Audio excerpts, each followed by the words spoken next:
Imagine driving through a city with spotless streets, towering skyscrapers, brand new malls, and perfectly planned neighborhoods, yet almost no people, no traffic, no crowds, no noise. This isn't science fiction. This is real, and it's happening in China. Today, we're breaking down how and why China built massive cities that appear almost empty, what most people get wrong about them, and what this tells us about China's long-term strategy. Explained simply, without hype or confusion. What are ghost cities? In the US, when we hear the term ghost city, we imagine abandoned towns, old factories, boarded-up houses, places people left behind. China's ghost cities are different. These cities are not abandoned. They're unfinished stories. They were built with modern infrastructure from day one. High-rise apartments, office towers, shopping centers, schools and hospitals, subways and highways. The buildings are real, the lights work, the roads are paved. What's missing is people, or more accurately, people haven't arrived yet. Why would any country build empty cities? From an American perspective, this sounds insane. In the US, cities grow because people move there. In China, cities are often built before people arrive. This comes down to one major difference. China doesn't wait for demand. It plans for it. China's government believes urbanization is inevitable. Hundreds of millions of people were expected to move from rural areas into cities over several decades. Instead of letting that growth happen randomly, China decided to build first, fill later. Think of it like this. The US builds highways after traffic gets bad. China builds highways before traffic exists. Sometimes that timing looks strange from the outside. The real estate engine. To understand ghost cities, you have to understand Chinese real estate. In the US, people invest heavily in stocks, retirement accounts, and businesses. In China, real estate became the safest place to store wealth. For decades, housing prices kept rising. Banks favored property loans. Local governments depended on land sales. Buying apartments wasn't about living there. It was about preserving money. Entire buildings were purchased and left empty, not because no one wanted them, but because owners were waiting for future value. So when you see dark apartment towers, it doesn't always mean failure. It often means investment properties sitting unused, local governments and incentives. Here's where things get even more interesting. In China, local governments don't collect many traditional taxes. Instead, they rely heavily on selling land to developers. The more land they sell, the more revenue they generate. The faster their local economy appears to grow, the better officials look on paper. This created a powerful incentive. Build fast, build big, build impressive. Cities expanded rapidly, sometimes too rapidly. The result? Entire districts built ahead of real population growth. From the outside, it looks like waste. Inside China, it was seen as economic momentum. ORDOS, the most famous example. If there's one city Americans always hear about, it's Ordos in Inner Mongolia. Ordos was designed to house over 1 million people. It had luxury apartments, massive government buildings, museums and plazas, modern infrastructure, but for years, barely anyone lived there. Western media called it the ultimate ghost city. What they didn't mention, Ordos was funded by a regional mining boom that collapsed faster than expected. The city didn't fail, it arrived too early. Today, Ordos has significantly more residents than before. It's still not full, but it's no longer empty either. Timing, not abandonment, was the real issue. Speed over caution. China builds cities at a speed most Americans can't imagine. Entire urban districts rise in just a few years. That speed has advantages, but also risks. When population growth slows, when industries shift, when economic forecasts change, cities built for the future suddenly feel premature. From the US viewpoint, this feels reckless. From China's viewpoint, it's controlled risk.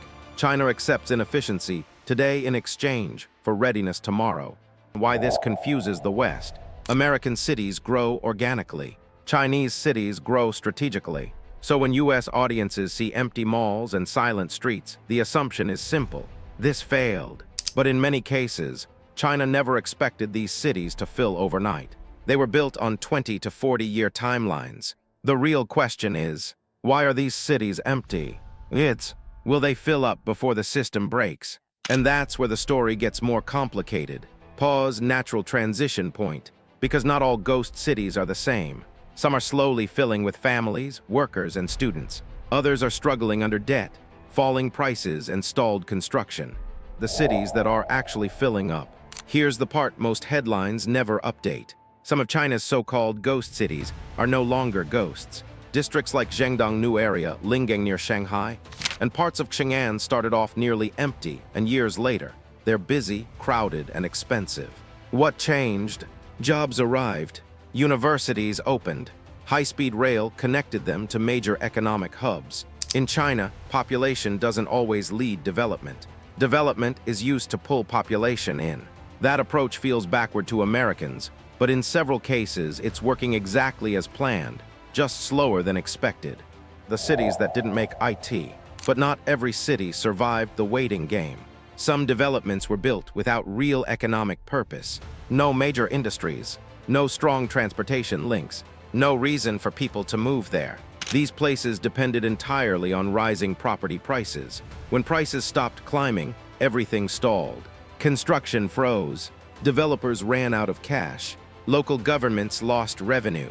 These are the cities that truly deserve the ghost label, not because they're empty, but because their future is uncertain. And this is where China's real estate problem begins to show cracks. Evergrande and the domino effect. You can't talk about ghost cities without talking about Evergrande. Evergrande was once China's largest property developer. It borrowed aggressively, built aggressively, and assumed prices would always rise. Then they didn't. When Evergrande collapsed under massive debt, it sent shockwaves through the entire system. Construction projects halted.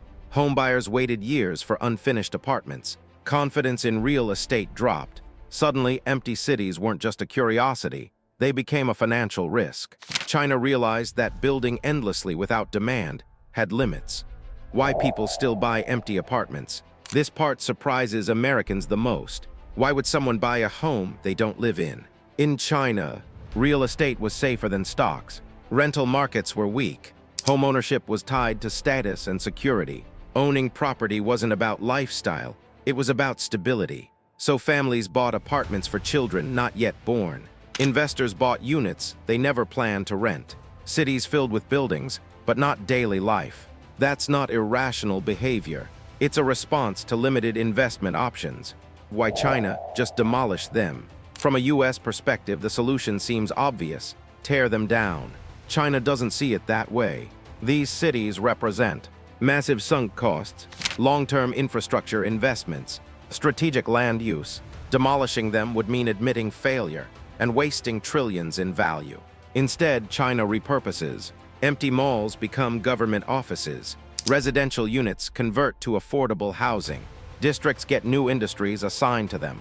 It's not fast, it's not clean, but it avoids total loss. The population problem. Here's the biggest challenge nobody can ignore anymore. China's population is shrinking. Fewer young people, fewer families, slower urban migration. Ghost cities were built assuming endless growth.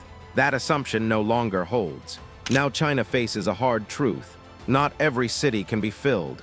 Future policy is shifting from expansion to consolidation, focusing on fewer, stronger urban centers instead of endless new ones. This is a massive course correction. What this means for the United States. So why should Americans care?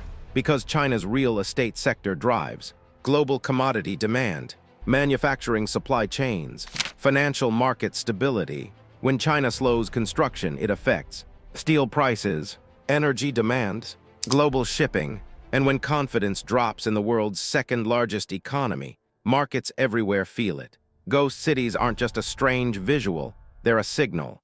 The big misunderstanding. China didn't build ghost cities because it's careless. It built them because it believes in long-term control over chaos. Sometimes that works. Sometimes it overshoots. From the outside, empty streets look like failure. From the inside, they're unfinished plans waiting for the right moment, or struggling to find one. The truth sits somewhere in between. China's ghost cities aren't symbols of collapse or genius. They're symbols of a system that moves faster than people, bets on the future, and accepts mistakes as part of growth. Whether these cities become thriving hubs or permanent reminders of overconfidence depends on what China does next. not what it already built.